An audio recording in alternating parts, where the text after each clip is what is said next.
What if being born in the United States no longer guaranteed you citizenship? That's no longer just a what if. In 2025, the future of birthright citizenship is under serious legal fire. President Trump is back in office, and his administration is aggressively pushing forward new policies that challenge the long-standing tradition of granting automatic citizenship to anyone born on U.S. soil. This isn't just a debate over legal language. It's a powerful clash over American identity, immigration policy, and constitutional rights. And whether you were born here or not, this issue affects you. So, let's break it all down. Birthright citizenship means that if you're born in the United States, you automatically become a citizen, no matter who your parents are or what their immigration status might be.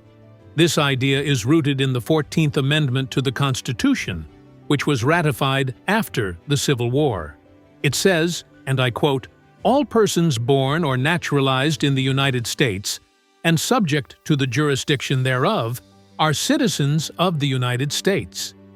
For over 150 years, this has been the legal foundation of citizenship by birth in America. But today, that foundation is being shaken. Earlier this year, President Trump's administration issued a new executive order attempting to narrow the definition of who qualifies for automatic citizenship. The order specifically targets children born to undocumented immigrants and even those born to foreign nationals on temporary visas. According to this policy, only children born to U.S. citizens or legal permanent residents would automatically gain U.S. citizenship. This move has sparked widespread outrage and legal challenges across the country.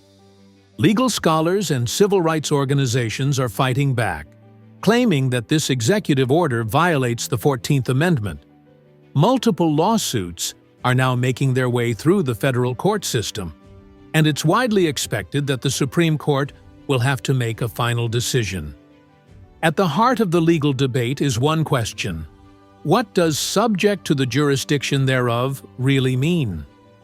Opponents of birthright citizenship argue that this phrase was never intended to include children of people who are in the U.S. illegally. They say it only applies to individuals who owe full allegiance to the United States, like citizens and legal residents.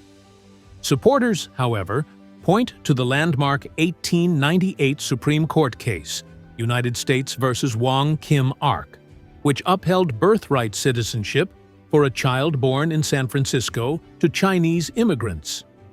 Most legal experts argue that this ruling clearly supports the idea that anyone born on American soil is a citizen, regardless of their parents' status. But it's not just the courts that are divided. So is the American public. Recent polls show that nearly half of Americans now support ending automatic citizenship for children of undocumented immigrants. That's a significant increase from just a few years ago. Meanwhile, about 50% of Americans still support keeping birthright citizenship as it is.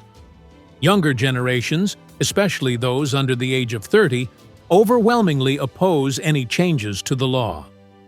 The ethical side of this debate is also intense. Supporters of birthright citizenship argue that it reflects the core values of America: equality, fairness, and opportunity.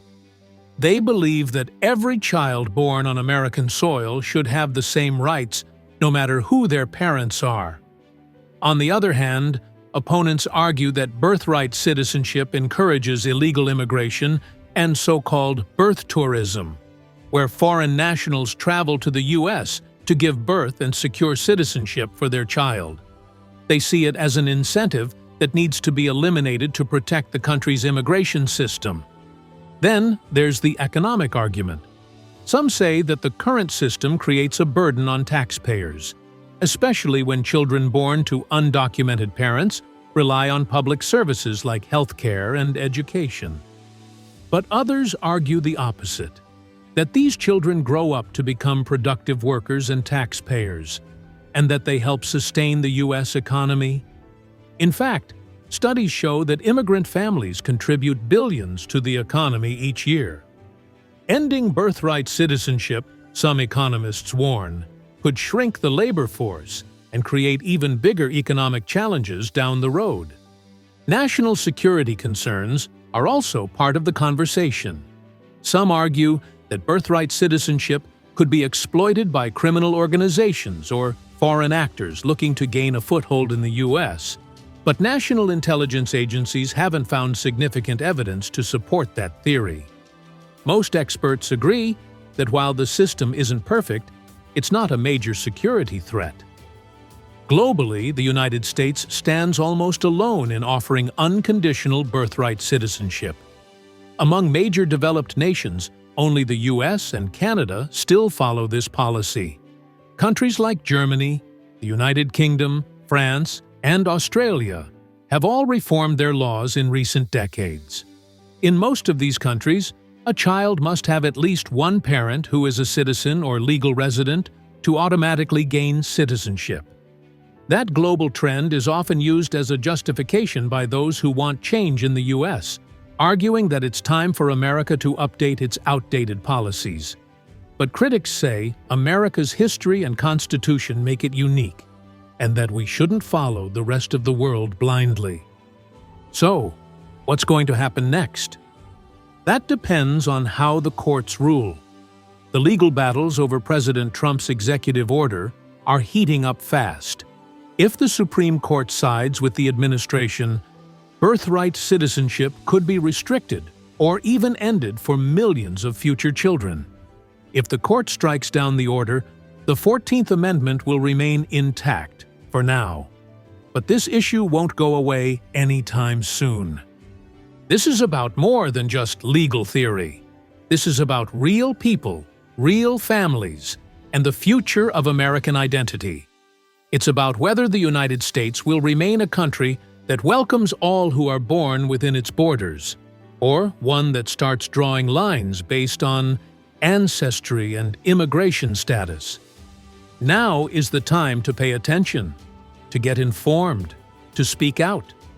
Whether you support birthright citizenship or believe it's time for reform, your voice matters. This debate isn't just about politics. It's about who we are as a nation and who gets to call themselves American. If this video helped you understand what's happening right now in the birthright citizenship debate, make sure to like this video, share it with your friends, and drop a comment with your thoughts. Should birthright citizenship be protected, or is it time for change? I want to hear your opinion. And don't forget to subscribe if you want more content that dives deep into the biggest legal and political issues shaping our world today.